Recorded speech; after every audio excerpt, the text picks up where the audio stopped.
देखो, अगर आप मोमेंटम इंडेक्स फंड्स में इन्वेस्ट करना चाहते हो तो आज के दिन मार्केट में तीन बड़े ऑप्शंस अवेलेबल हैं। Nifty 200 momentum 30 index, Nifty mid cap 150 momentum 50 index और निफ्टी 500 मोमेंटम 50 इंडेक्स। लेकिन इनमें से बेस्ट कौन सा है, किसने सबसे ज्यादा रिटर्न्स दिए, किसने सबसे कम रिस्क लिया, कौन से ने मार्केट क्रैश में सबसे कम गिरावट दिखाई, और अगर मुझे इन तीनों में से कोई एक चूज करना पड़े तो मैं कौन सा चूज करूंगी। आज हम डेटा के बेसिस पर इन तीनों का एक महा कंपैरिजन करेंगे। इस महा कंपैरिजन के टोटल 7 राउंड्स होंगे, जिसमें 7 अलग अलग पैरामीटर्स के बेसिस पर मैं इन तीनों इंडिसेस को कंपेयर करूंगी और हर एक राउंड के बाद इन तीनों को पॉइंट्स भी दूंगी। लास्ट में जिसके सबसे ज्यादा पॉइंट्स होंगे वही हमारा इस महा कंपैरिजन का विनर होगा। अब कंपैरिजन शुरू करने से पहले एक बार आप सबको ब्रीफ में ये बता देती हूँ कि मोमेंटम इन्वेस्टिंग होती क्या है। देखो, अगर कोई स्टॉक पिछले कुछ महीनों से लगातार अच्छा परफॉर्म कर रहा है तो चांसेस हैं कि वो आगे अभी कुछ और टाइम तक अच्छा ही परफॉर्म करेगा। इसी आइडिया को मोमेंटम इन्वेस्टिंग कहते हैं और मोमेंटम इंडेक्स भी इसी प्रिंसिपल पे काम करता है। तो चलो अब अपना महा कंपैरिजन शुरू करते हैं और देखते हैं कि तीनों मोमेंटम इंडेसेस में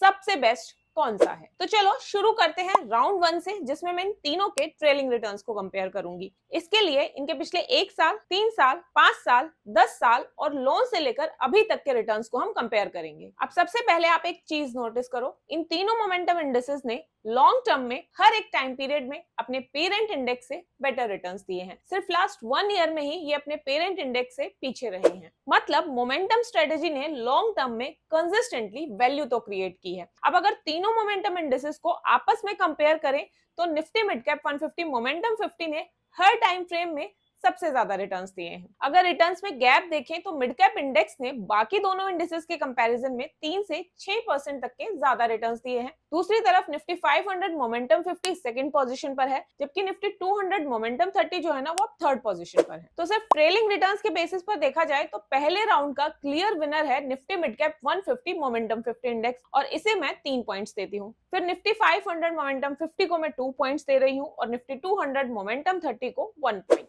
अब चलते हैं अपने सेकेंड राउंड पे, जिसमें हम ईयर ऑन ईयर रिटर्न्स को देखेंगे। तो देखो, इसके लिए मैंने जब से ये इंडेक्स स्टार्ट हुए हैं ना तब से लेकर 2025 तक का डेटा लिया है, यानी कि टोटल 20 साल का डेटा निकाला है ताकि आप लोगों को एक डीप कंपैरिजन मिले। 20 साल एक बहुत लंबा टाइम होता है और इतने सालों में मार्केट अच्छे बुरे हर फेज से गुजर चुकी होती है, तो हमें एक डिटेल्ड कंपैरिजन मिलता है। तो देखो, अब अगर हम इस डेटा का एनालिसिस करें तो एक एक करके समझना। पहले मैं आपको मोमेंटम इंडेसेस को उनके पेरेंट इंडेक्स के साथ कंपेयर करके दिखाती हूँ। पहले निफ्टी 200 मोमेंटम 30 को अगर आप देखोगे तो इस इंडेक्स ने इन 20 सालों में से 15 बार अपने पेरेंट इंडेक्स निफ्टी 200 को बीट किया है, और कितने मार्जिन से बीट किया है वो भी मैंने आप सबके लिए यहाँ पर लिख दिया है। और आप यहाँ पर क्लियरली देख भी सकते हो कि रिटर्न्स में गैप भी काफी ज्यादा है। जैसे 2007 में 35% का गैप था, 2017 में 22% का, फिर 2021 में 24% का और 2023 में 17% का। तो ये गैप काफी ज्यादा हो जाता है और लॉन्ग टर्म में जब पैसा कंपाउंड होता है तो ये गैप बहुत बड़ा डिफरेंस लाता है ओवरऑल रिटर्न्स में। इसके बाद मिड कैप 150 मोमेंटम 50 इंडेक्स को देखें तो इसने भी अपने पेरेंट इंडेक्स मिड कैप 150 को 20 सालों में से 14 बार बीट किया है और यहाँ भी रिटर्न्स का गैप काफी ज्यादा है। देन निफ्टी 500 मोमेंटम 50 को देखें तो इसने निफ्टी 500 को 20 में से 13 बार बीट किया है। मतलब एक चीज तो बिल्कुल क्लियर है कि मोमेंटम इंडेसेस अपने पेरेंट इंडेक्स को तो maximum number of times beat कर रहे हैं। अब एक बार इन तीनों को आपस में कंपेयर करते हैं और फिर देखते हैं कि इस राउंड में कौन सा इंडेक्स विनर है। तो देखो, इन तीनों को जब मैंने कलेक्टिवली कंपेयर किया तो इन 20 सालों में से 6 साल ऐसे रहे हैं जब निफ्टी 200 मोमेंटम 30 ने टॉप किया, फिर 11 साल ऐसे रहे जब Nifty mid cap 150 momentum 50 index ने टॉप किया और 3 सालों में निफ्टी 500 मोमेंटम 50 ने टॉप किया। तो क्लियरली इस राउंड में भी मिड कैप 150 मोमेंटम 50 ही टॉप पर आया है और इसलिए यहाँ पर मैं इसे 3 पॉइंट्स देती हूँ। निफ्टी 200 मोमेंटम 30 सेकंड रहा है तो इसे 2 पॉइंट्स मिलते हैं और निफ्टी 500 मोमेंटम 50 लास्ट पर है तो इसको 1 पॉइंट मिलता है। तो अभी तक पहले 2 राउंड्स में तो निफ्टी मिड कैप 150 मोमेंटम 50 ही आगे निकल रहा है, पर अभी 5 राउंड्स और भी बचे हैं और आगे गेम पलट भी सकता है। अब ये इतना सारा हैवी डेटा निकालने में ना बहुत टाइम और एफर्ट लगता है। कई बार एक ही वीडियो की रिसर्च में पूरा हफ्ता निकल जाता है मेरा। इसी वजह से मेरी वीडियो शायद दूसरे क्रिएटर्स जितनी जल्दी नहीं आ पाती, लेकिन मैं हमेशा कोशिश करती हूँ कि जो भी कंटेंट आप लोगों के लिए लाऊं वो बेस्ट हो और जेन्युइनली डेटा बैक्ड हो। तो अगर आपको इस वीडियो में दिखाया गया कंप्लीट डेटा, टेबल्स और एनालिसिस पीडीएफ फॉर्मेट में चाहिए ताकि आप बाद में भी उसे रेफर कर सको, तो आप चैनल की मेंबरशिप ज्वाइन कर सकते हो। वहां पर मैं इस वीडियो का कंप्लीट पीडीएफ और डिटेल डेटा शेयर करूंगी। इससे आपको एक कंप्लीट रिसर्च रेडीमेड मिल जाएगी। 2 लेवल है मेंबरशिप में, लेवल 1 में पीडीएफ्स और लेवल 2 में पीडीएफ्स के साथ साथ मेंबर्स के लिए एक्सक्लूसिव वीडियोस भी अपलोड होती हैं। बाकी अगर आप मेंबरशिप ज्वाइन नहीं करना चाहते तब भी कोई बात नहीं, लेकिन अगर आपको मेरी वीडियो से थोड़ी सी भी वैल्यू मिल रही है तो बस एक लाइक और सब्सक्राइब जरूर कर देना। ये आपके लिए फ्री है, लेकिन मेरे लिए बहुत बड़ी मोटिवेशन होती है और इसी वजह से मैं और भी अच्छा कंटेंट बना पाती। तो चलो अब हमारे थर्ड राउंड पर चलते हैं, जो कि है रोलिंग रिटर्न्स। रोलिंग रिटर्न्स का एनालिसिस इसलिए जरूरी हो जाता है क्योंकि हर कोई ना सेम डेट पर इन्वेस्ट नहीं करता, सब अलग अलग डेट्स पर इन्वेस्ट करते हैं। और रोलिंग रिटर्न्स एक ऐसा मैट्रिक है जो हमें ये बताता है कि किसी भी डेट पर इन्वेस्ट करने का एक्सपीरियंस कैसा होता है। यानी ये हर एक इन्वेस्टमेंट स्ट्रेटेजी की कंसिस्टेंसी को मेजर करने का सबसे बेस्ट तरीका है। अब रोलिंग रिटर्न्स के ना मैंने 2 अलग अलग राउंड्स रखे हैं, राउंड 3 और राउंड 4। दोनों ही राउंड्स में मैंने इन इंडिसेस का लास्ट 10 इयर्स का रिटर्न्स का डेटा कंसीडर किया है, यानी कि 1 जनवरी 2016 से लेकर अभी तक का। राउंड 3 में मैंने इन तीनों इंडिसेस को 3 इयर्स के साइकिल में रोल किया है और राउंड 4 में 5 इयर्स की साइकिल में। इसका मतलब है कि अगर आपने इन इंडिसेस में कभी भी पिछले 10 साल में 3 या 5 साल के लिए इन्वेस्ट किया होता तो आपके रिटर्न्स कैसे रहते। इसके अलावा दोनों ही साइकिल्स में एनालिसिस डेली बेसिस पर किया जाएगा, यानी हर दिन को एक नई स्टार्टिंग डेट मानकर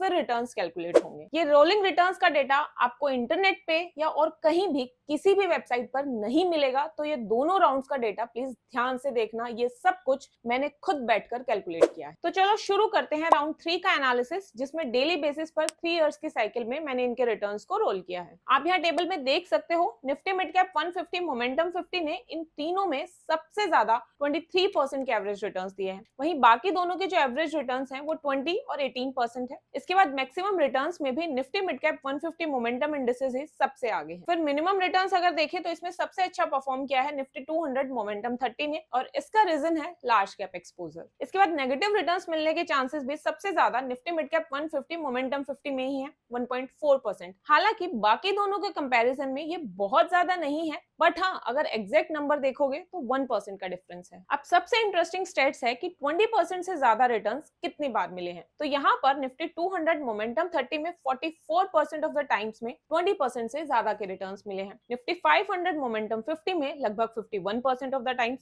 जबकि निफ्टी मिड कैप 150 मोमेंटम 50 में लगभग 67% ऑफ द टाइम्स लोगों को 20% से ज्यादा के एनुअलाइज्ड रिटर्न्स मिले हैं। तो इन सब को मिला के अगर मैं स्कोर दूं तो निफ्टी 200 मोमेंटम 30 को मैं यहाँ पर 2 पॉइंट्स दूंगी, क्योंकि इसने डाउनसाइड प्रोटेक्शन ज्यादा दी है। Then Nifty mid cap 150 momentum 50 को भी मैं यहाँ पर 2 पॉइंट दे रही हूँ। हाँ, इसके रिटर्न्स इन तीनों में सबसे ज्यादा है, बट नेगेटिव रिटर्न्स और मिनिमम रिटर्न्स में ये थोड़ा पीछे है, इसलिए वहां पर मैंने इसका 1 नंबर कट किया है। इसके बाद निफ्टी 500 मोमेंटम 50 को मैं 1 पॉइंट दे रही हूँ, क्योंकि ना तो इसने रिटर्न्स में ही अच्छा परफॉर्म किया है और ना ही मिनिमम रिटर्न्स में। अब इसके बाद आता है इस महा कंपैरिजन का राउंड नंबर 4, जिसमें हम रोलिंग रिटर्न्स को ही कंपेयर करेंगे, लेकिन 5 इयर्स की इन्वेस्टमेंट साइकिल में। तो यहाँ भी ट्रेंड ऑलमोस्ट सेम ही निकल के आया है, चाहे एवरेज रिटर्न्स हो, मैक्सिमम रिटर्न्स या फिर मोर देन 20% रिटर्न्स। तीनों में ही निफ्टी मिड कैप 150 मोमेंटम 50 ने बाकी दोनों इंडिसेस से अच्छा परफॉर्म किया है। और नेगेटिव रिटर्न्स की अगर बात करें तो यहाँ पर तीनों में सेम डेटा निकल के आया है। इसका मतलब है कि अगर आप इन तीनों में से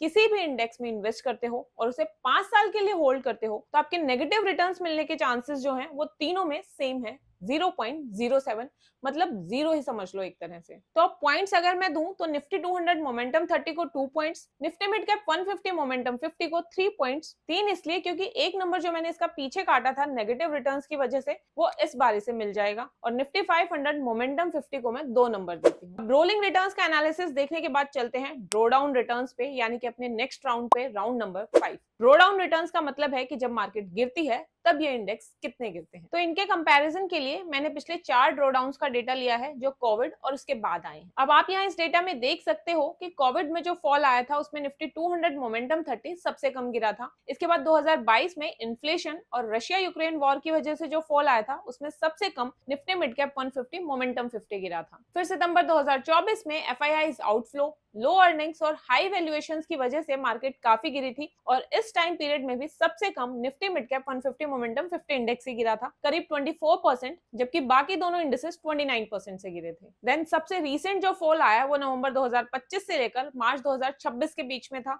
इसमें निफ्टी 200 मोमेंटम 30 इंडेक्स सबसे कम गिरा था। हालांकि मिड कैप 150 मोमेंटम 50 भी ऑलमोस्ट उतना ही गिरा है, बट फिर भी निफ्टी 200 वाला थोड़ा सा कम है। ओवरऑल ड्रॉडाउन रिटर्न्स में 2 बार निफ्टी 200 मोमेंटम 30 सबसे कम गिरा है और 2 बार Nifty mid cap 150 momentum 50 index. हालांकि अगर आप रिटर्न्स में गैप देखोगे ना, तो जिन 2 सालों में निफ्टी 200 कम गिरा है उनमें गैप काफी कम है, पर जो दूसरे 2 टाइम पीरियड्स हैं उनमें गैप करीब 5-5% का है। तो अब पॉइंट्स में मैं निफ्टी मिड कैप 150 मोमेंटम 50 को 3 पॉइंट देती हूँ, निफ्टी 200 मोमेंटम 30 को 2 पॉइंट्स और निफ्टी 500 को मैं 0 पॉइंट्स। 0 इसलिए क्योंकि वो एक भी बार सबसे अच्छा परफॉर्म नहीं कर पाया। अब चलते अपने नेक्स्ट राउंड नंबर 6 पर, जिसमें रिस्क टू रिटर्न रेशियो के बेसिस पर देखेंगे कि कौन सा इंडेक्स लॉन्ग टर्म में बेटर परफॉर्म करता है। रिस्क टू रिटर्न रेशियो हमें ये बताता है कि इंडेक्स जो रिटर्न दे रहा है उस रिटर्न को कमाने के लिए उसने कितना रिस्क लिया है। इस रेशियो की वैल्यू जितनी ज्यादा हो उतनी अच्छी मानी जाती है। अब इस रेशियो की इंपॉर्टेंस को ना मैं आपको एक छोटे से एग्जांपल से समझाती हूँ और फिर शायद आप इस रेशियो को थोड़ा सीरियसली लोगे, क्योंकि अक्सर लोग ऐसे रिस्क पैरामीटर्स को अवॉइड कर देते हैं। तो देखो, मान लो 2 फंड्स हैं, फंड ए और फंड बी। फंड ए ने 20% के रिटर्न्स दिए और फंड बी ने 18% के। अब अगर आप सिर्फ रिटर्न्स देखोगे ना तो आपको फंड ए बेटर दिखेगा, पर अगर हम इसका रिस्क टू रिटर्न रेशियो देखेंगे तो फंड बी ने बेटर परफॉर्म किया है, क्योंकि उसने कम रिस्क लेकर ज्यादा रिटर्न्स दिए हैं। तो आपके सामने ये complete risk to return ratio का एक डेटा चार्ट है, जिसमें पिछले 21 साल का डेटा दिया हुआ है। अब इस डेटा के बेसिस पर देखें तो हर एक टाइम फ्रेम में, चाहे आप सिंस इंसेप्शन वाला ले लो, 15 साल वाला टाइम फ्रेम ले लो, 10 साल, 7 साल, 5 साल, 3 साल या फिर 1 साल वाला, सब पीरियड्स में Nifty mid cap 150 momentum 50 index का रिस्क टू रिटर्न रेशियो सबसे बेटर है। इसलिए मैं इसे 3 पॉइंट्स दे रही हूँ और बाकी दोनों इंडेक्सेस को 2-2 पॉइंट्स दे रही हूँ, क्योंकि ये दोनों ऑलमोस्ट इक्वल लग रहे हैं रिस्क टू रिटर्न रेशियो के बेसिस पर। अब आता है हमारा लास्ट राउंड नंबर 7, और इस राउंड में मैं इनका स्टैंडर्ड डेविएशन और बीटा कंपेयर करूंगी। स्टैंडर्ड डेविएशन से हमें ये पता लगता है कि किसी भी फंड के रिटर्न्स उसके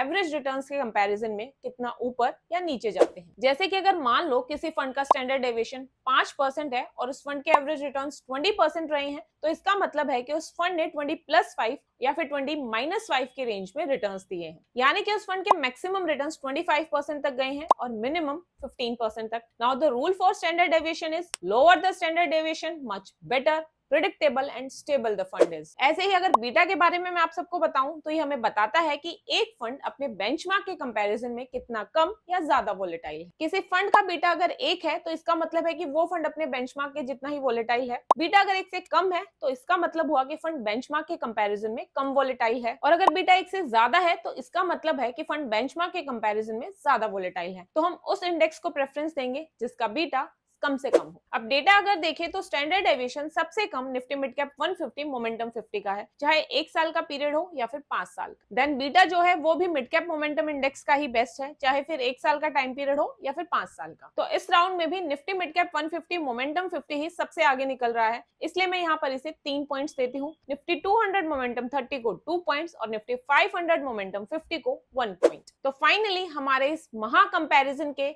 सारे 7 राउंड्स कंप्लीट हो चुके हैं और पॉइंट्स टेबल अब आपके सामने है। और अगर ओवरऑल विनर की बात करें तो Nifty mid cap 150 momentum 50 index सबसे ज्यादा पॉइंट्स के साथ इस महा कंपैरिजन का विनर बनकर सामने आता है। इस इंडेक्स ने सिर्फ हाईएस्ट रिटर्न्स ही नहीं दिए, बल्कि rolling returns, risk to return ratio, standard deviation और बीटा जैसे इंपॉर्टेंट पैरामीटर्स पर भी कंसिस्टेंटली स्ट्रॉन्ग परफॉर्मेंस दिखाई है। मतलब सिर्फ रिटर्न्स ही नहीं, ओवरऑल क्वालिटी ऑफ परफॉर्मेंस भी सबसे बेटर रही है इस इंडेक्स की। अब अगर आपको इस वीडियो में कवर्ड सारा डेटा एक पीडीएफ फॉर्म में चाहिए तो आप चैनल पर जाकर ज्वाइन बटन पर क्लिक करके मेंबरशिप भी ज्वाइन कर सकते हो। बाकी कमेंट्स में जरूर बताना कि आप इन तीनों में से किस मोमेंटम इंडेक्स को चूज करोगे और क्यों। अगर वीडियो अच्छी लगी हो और आपको रिसर्च वैल्यूएबल लगी हो तो वीडियो को लाइक जरूर करना और चैनल को सब्सक्राइब करना। Thank you so much for watching. See you guys in next video. Till then, happy investing.